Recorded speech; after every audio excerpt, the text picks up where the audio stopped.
the gunshots that you hear throughout the neighborhoods. Granted, our crime is down, and it's our obligation to continue to bring crime down, but crime won't completely go down unless we take the initiative.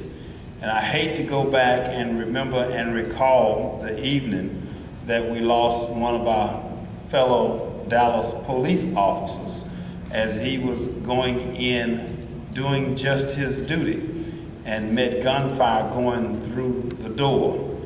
It is very, very essential when you see little kids with guns in their hands, the devastation that a gun can have on a person's life and on a family. It is something that we, the city of Dallas, feel that we should continue to take the initiative toward proper education so that folks can understand clearly the danger that faces us on a daily basis. Now, when you look at kids in schools, and you got to ask yourself, well, how did the kid get the gun that he took to school?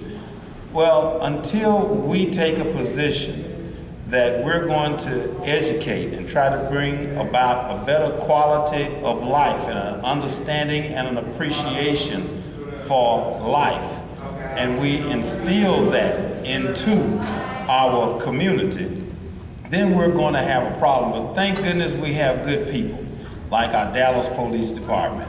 I want you to know that we started last year and we had the challenge of trying to figure out how and what would be the best way for us to begin the education of gun safety. There's nothing wrong with going out and owning a gun to protect yourself in your home and to go hunting. But how many people do you know hunting with an AK-47? How many folks do you know that are hunting with a Tech 9? Not very, very many.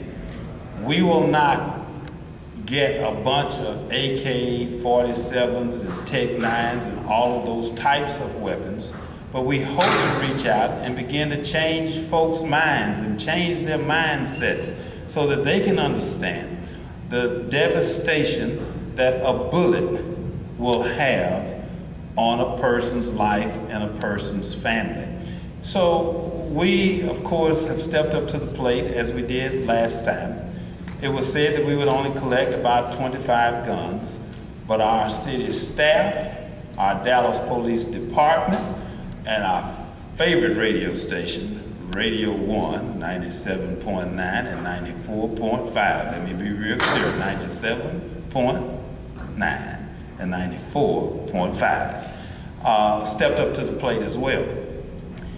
We bought in more than 150 guns, and that was tremendous. We will step back up to the plate on August the 15th here at Dallas City Hall. And our goal is 300 guns. Now let me say this real clear, because over in Fort Worth, since our radio station has a family here in Dallas and Fort Worth, we've issued a challenge to Fort Worth and to Councilman Moss and the entire city officials in Tarrant County to try to outdo us this coming Saturday on the 15th to see if they can help get their guns in Fort Worth off the streets as well. So now Dallas, we're going to, of course, accept that challenge ourselves.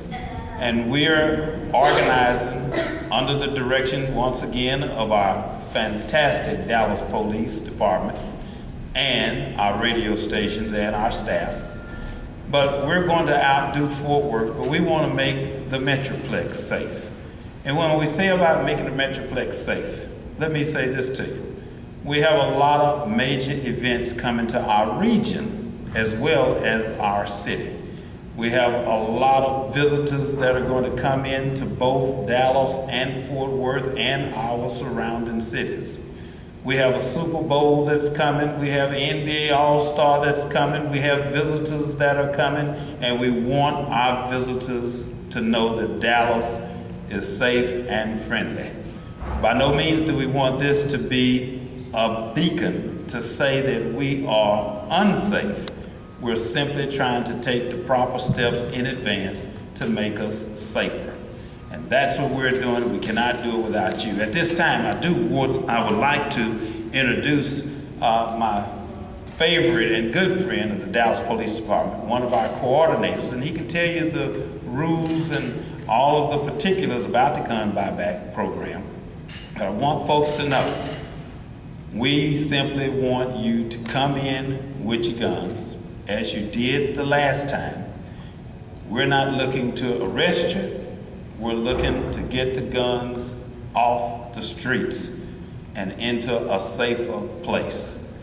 So at this time, let me stop and introduce our Dallas Police Lieutenant Andrew Harvey. He's going to tell you a little bit more about it.